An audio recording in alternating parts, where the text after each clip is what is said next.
introducing today's eminent speaker, Mr. Anil Harish, partner of DM Harish and Company. As you are probably already aware, his key areas of practice include real estate, domestic and international taxation, international investments, corporate and personal laws. He has been a speaker on various topics such as taxation, collaboration, stamp duty, etc., and at many places in India and spoken in many places in India and abroad. We are most privileged that he has agreed to come and speak here at the Money Life Foundation event. Money Life is such a wonderful name. It really brings out the intimacy between money and life in this world of ours.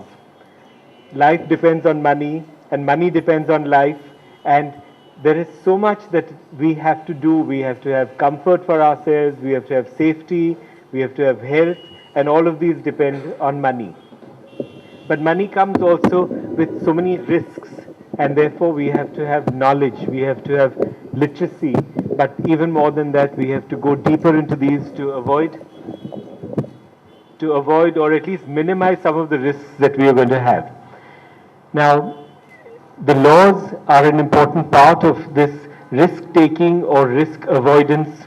We have to understand where the opportunities lie and where the risks lie, and now that the world is opening out so much more than ever before, we have Bombay is like the West India Company, I think of. It's not the East India Company which came from England into India. Bombay has a potential to go out from here and to make investments in other parts of the world. So that's going to be the subject of our discussion today. The past was very different from what it has been. You know that exchange control was so very tight. There was a point of time when if you wanted to go abroad for a holiday, you were entitled to take out only $8. I don't know how anyone expected that a person would be able to survive for $8 for any period of time outside India. And the rates of income tax were 97.75% at the peak, with a very high wealth tax as well. But things have now changed, and the world has opened out. One can remit out money much more easily, and the taxes in India are lower than in many parts of the world. You know that we are very fortunate. We don't have estate duty in India. Estate duty was removed on 16th March 1985, and until then, the highest rate of estate duty was 85% over a taxable estate of 20 lakhs of rupees. But then suddenly it was gone, and we feel so much freer. Countries like the US, the UK, and much of Northern Europe particularly have such high rates of taxes. They have 50% estate duty in many places, income tax rates which go also to 40, 50, 60%, and in America they have a state income tax apart from the federal income tax. In some places they have a city income tax, and they have a social security tax. We are much better off with an income tax rate of 30.9 at the maximum for individuals and 33% for companies. But we can also now remit money out much more easily than ever before. It's not completely trouble-free. There are restrictions, but these are restrictions which I think we can get used to because we've been so shackled by the past. And also I think that the Reserve Bank of India has on the whole done a very good job in liberalizing only gradually, one step at a time. Sometimes 2 steps backward, 1 step forward, sometimes 2 steps forward, 1 step backward, but it's been going slowly, unlike some other countries in the world which have faced so much problem. Now, remittances can be made by resident persons from here, all of us. Remittances can be made even by those who are non-resident who happen to have money in India, and remittances can be made by Indian companies outside India for investment. Let's take firstly remittances by resident Indians. Each one of us now is eligible to avail of the liberalized remittance scheme. This says that up to $200,000 US dollars can be remitted out every financial year by a resident person. It's not difficult to do so. You do not even have to apply to the Reserve Bank of India. You just have to go to your bank, you follow a particular procedure, and in a week or 10 days you should be able to remit out up to $200,000. So that's approximately ₹1 crore. Every member of the family can do that, which means adults and even children can do that. So if there's a family of 4 or 5, then they can remit out as much as perhaps $1 million in the year if there are 5 people. And if you happen to do it in the month of December or in the month of March, then you can do it again in April, because that's the next financial year. These remittances can be utilized for many different purposes, and the Reserve Bank of India consolidates its policy on these from time to time. They do issue circulars saying, giving guidelines, what these amounts can be used for, what these amounts cannot be used for, and then to make it easy, the Reserve Bank compresses all of these, collates all of these, and puts them into a master circular, usually dated the 1st of July every year. So the last master circular was dated 1st July 2011 and will be valid for 1 year until 30th June 2012. In between, the Reserve Bank of India does have the discretion to modify its policy, to give further recommendations, to allow further things to be done, to review its policy. But on the whole, you just need to look to the master circular and then for anything further, much of which information is available on the Reserve Bank of India's website. Now, what can you do with this money that you send out? In the past, to open a bank account outside India was something lethal. You did that at your own peril. If you did that, then you were going to be prosecuted under FERA. You would have a penalty of 5 times the amount under FERA. But today, you don't even have to ask the Reserve Bank of India. You can send money out under the LRS, the Liberalized Remittance Scheme, and open a bank account outside India. You do not have, as I said, to apply to the Reserve Bank of India. And once you've got that money out, what can you do? You can keep it in fixed deposit in the bank itself. You can lend it out to other people, to friends, or you can buy debt instruments. You can buy an immovable property there. You can even buy shares of companies, of public limited companies, or of private limited companies. So you can do practically everything that you want with that money. There are 1 or 2 things that you cannot do, however.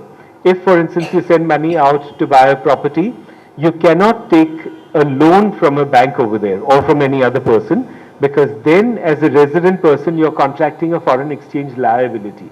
That is not allowed. If you have your own money which you've sent out, you can use that. But you can't borrow there, because if you don't repay, then India may be forced to remit out, or the foreign creditor may file a suit in India and try and collect that money from you. So you can use your own money, and you can buy perhaps with the persons who are non-resident.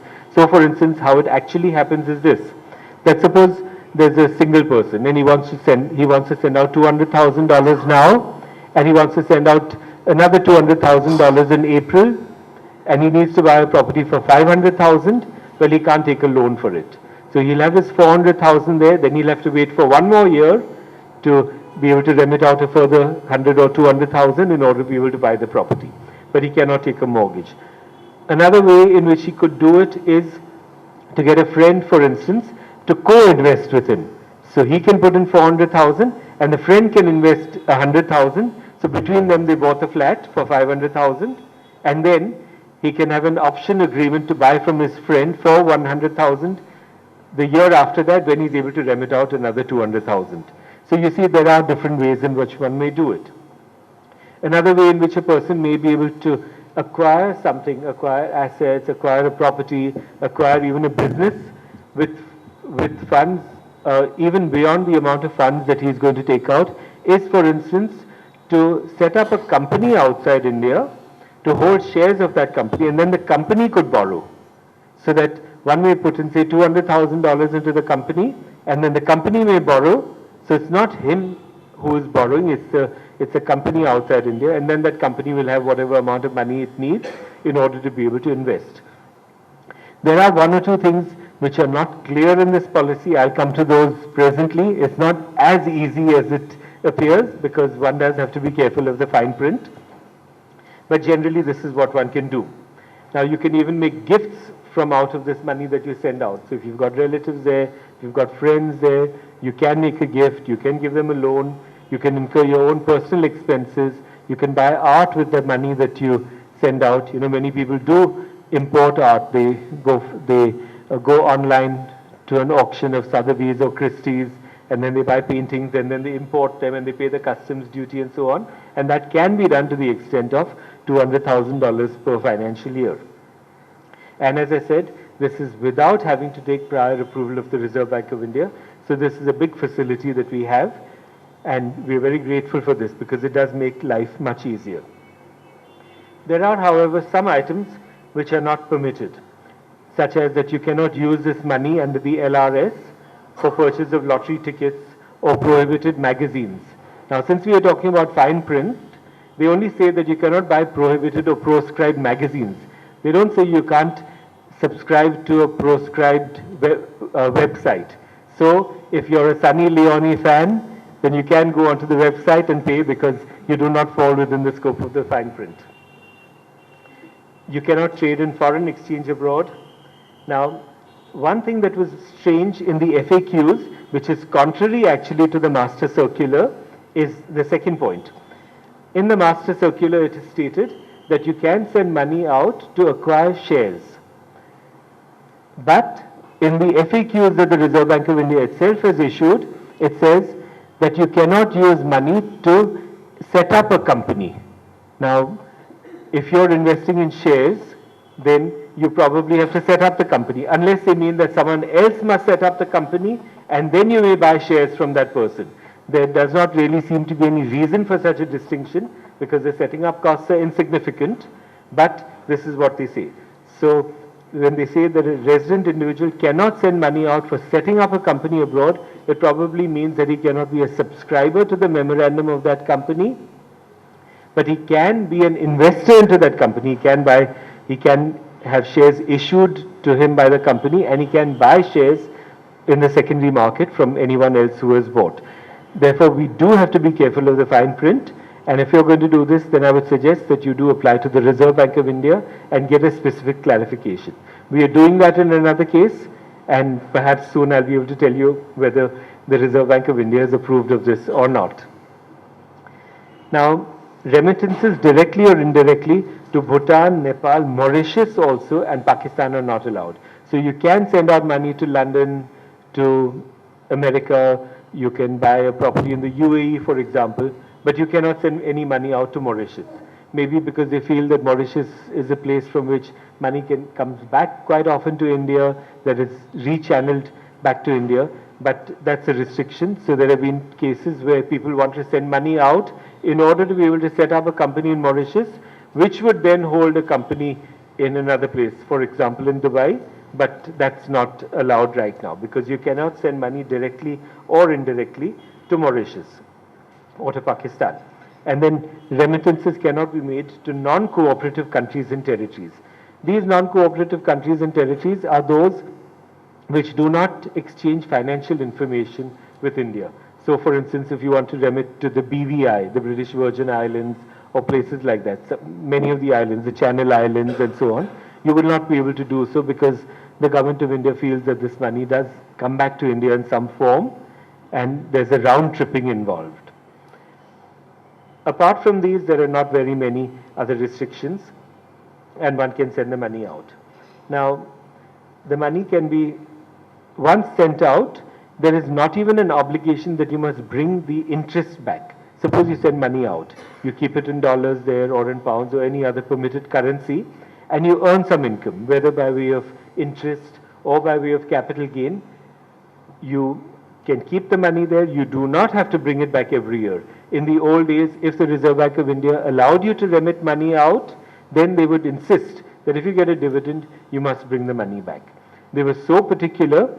I remember a case many years ago where a person in India wanted to receive a gift of shares of just £3, from his sister who was non-resident. And she wanted him to be a director of the company over there. We had to apply to the Reserve Bank of India for permission to receive these shares of the face value, of the value of £3, and we had to apply to the Ministry of Commerce for him to be given permission to be a director of the overseas company. 1 year later, practically to the day, we got a reply from the Reserve Bank of India saying that we will give you our approval after the Ministry of Commerce confirms that you can be a director. And 2 days later, to account for the postal delay, we got a letter from the Ministry of Commerce that we'll give you approval to become a director if the Reserve Bank of India gives you approval to hold the shares. So things are different now. You can keep your money abroad. You can earn on it there, you can spend it over there, you do not have to bring it back to India every year or at any point of time. The procedure for remitting out is very simple. You have to have a PAN number. You have to file an application with the Income Tax Department, but only electronically. You do not have to go personally. That is in Form 15CA. Then they will give a response to you electronically in a day or so. Having got that, then you ask your CA to give a certificate saying that you paid your taxes and that you now are ready to remit the money out. Once he gives the certificate, you apply to your bank. You got your money in your bank and you ask them, and then they will remit the money out. They will either remit it to a bank account outside India if you already have one, or they'll remit it to a bank there in order that you may open a new account.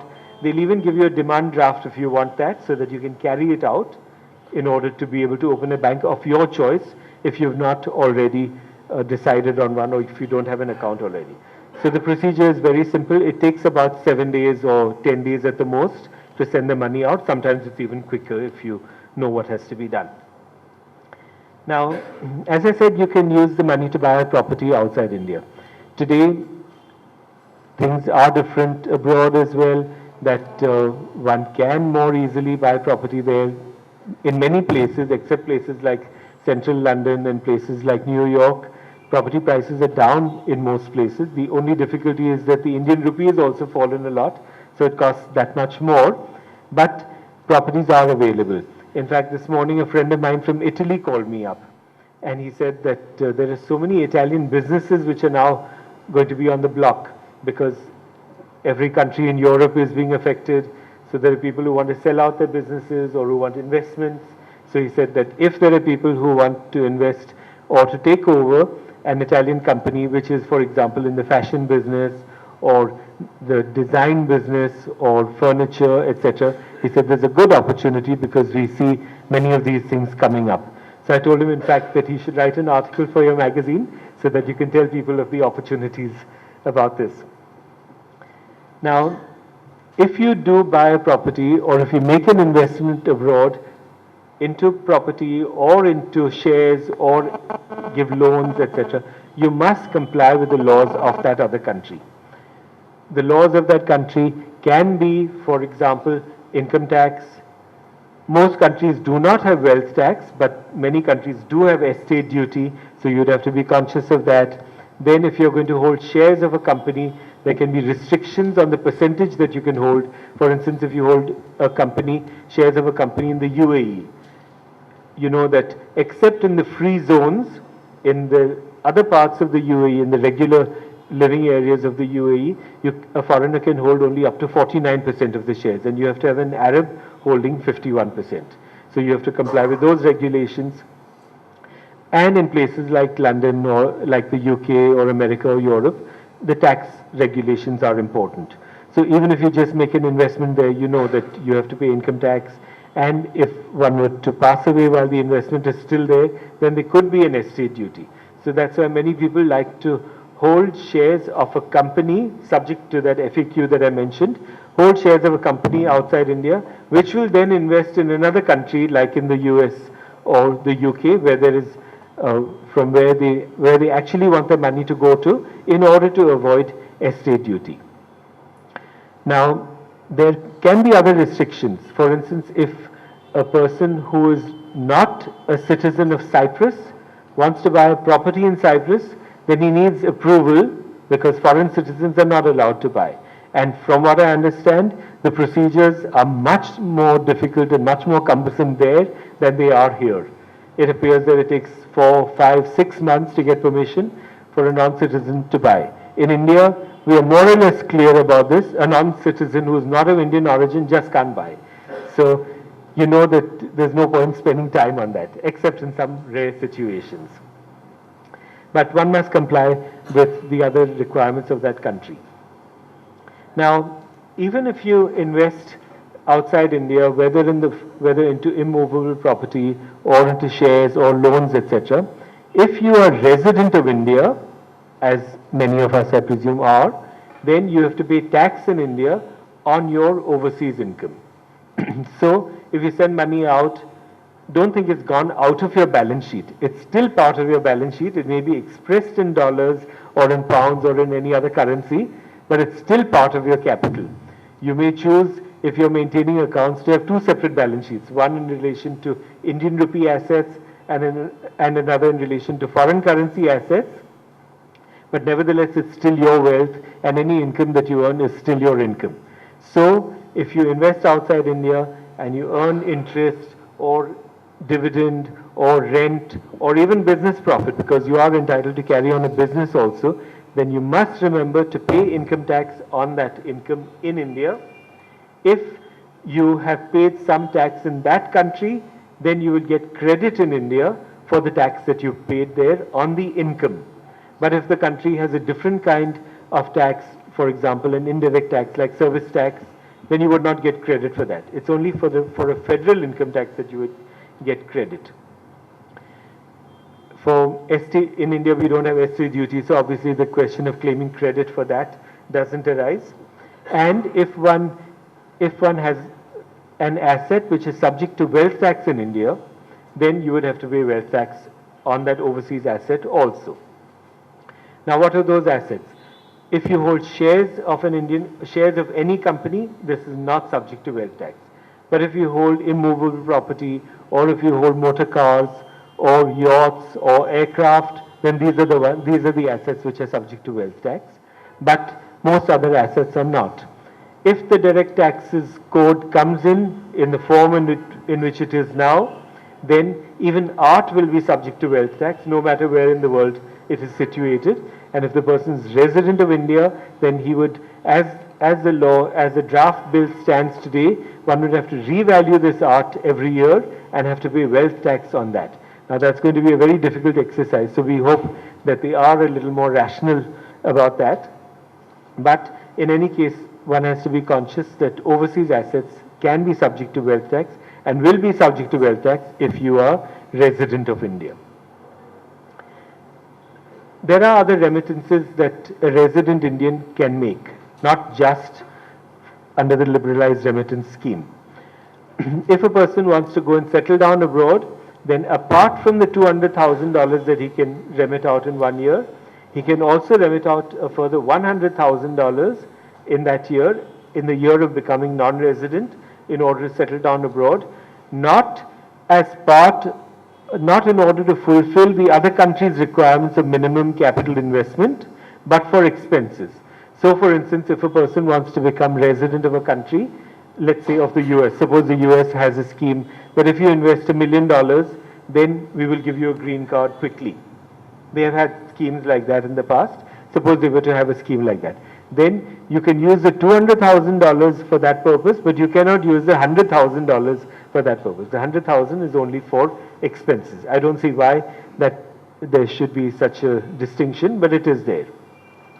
Then for education, of course, you know that one can remit out money much more freely than before, and that's to the extent of $100,000. For medical purposes, one can remit out up to $100,000, and even if a person is accompanying a patient, then he can remit out he can draw $25,000 to be able to look after the patient for whom that $100,000 availability is there. There's another facility that is available to all of us, and that is that when we travel, you know, we can take out up to $10,000, up to $3,000 in cash, and $7,000 in the form of traveler's checks and so on. But over and above that, you can use your Indian credit cards to whatever extent you have a credit facility from your bank for expenditure other than prohibited items of expenditure, other than gambling, etc. So you can carry your credit card. Suppose you have 3 credit cards and each of them has a facility of 2 lakhs of rupees. So you can use that money, that's 6 lakhs of rupees, in addition to the $10,000 every year. So there's a big amount that is available. And if you go on a business trip, then you can take out up to $25,000 per trip. Even if you just go abroad, come back for 1 day and then go out again, you can take $25,000 the next time around. So there are a lot of facilities that are available. And then we come to remittance by non-residents. Now suppose a person was resident of India and has now become non-resident, or has become non-resident many years ago.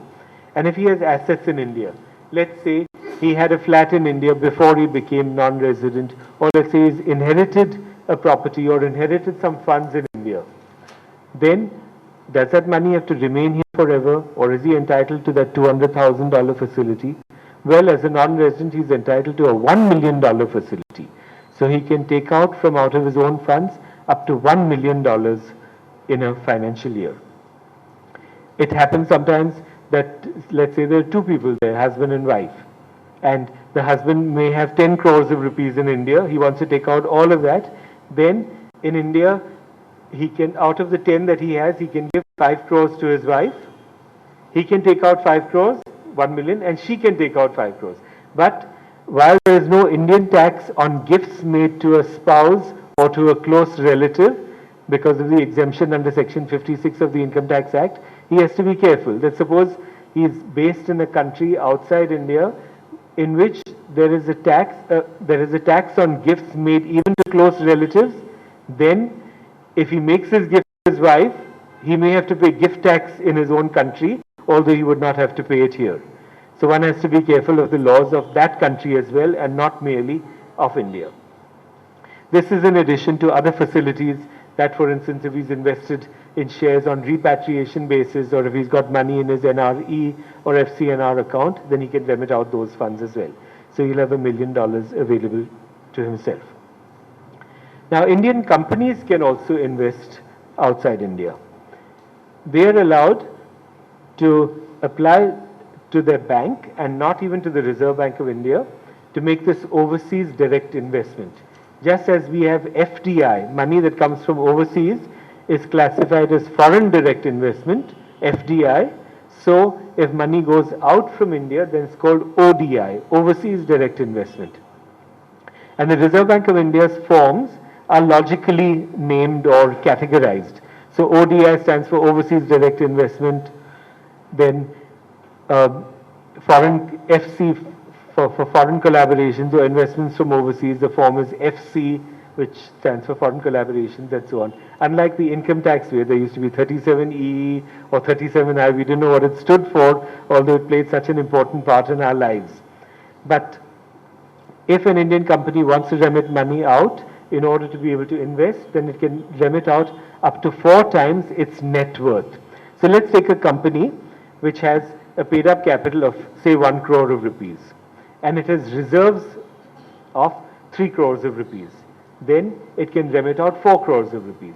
Now that 4 crores of rupees may be, well, if it's got reserves, if it's got capital of 1 crore, even if it has no reserves, it can still remit out up to 4 times its net worth. So if its net worth is 1 crore, they can still borrow 3 crores so that they've got 4 crores available and remit out 4 crores. If it's got capital of 1 crore and reserves of say 3 crores, that means its net worth is 4 crores, then it can remit out 16 crores of rupees. So it can borrow 12 crores in India, have 16 crores available and send out that.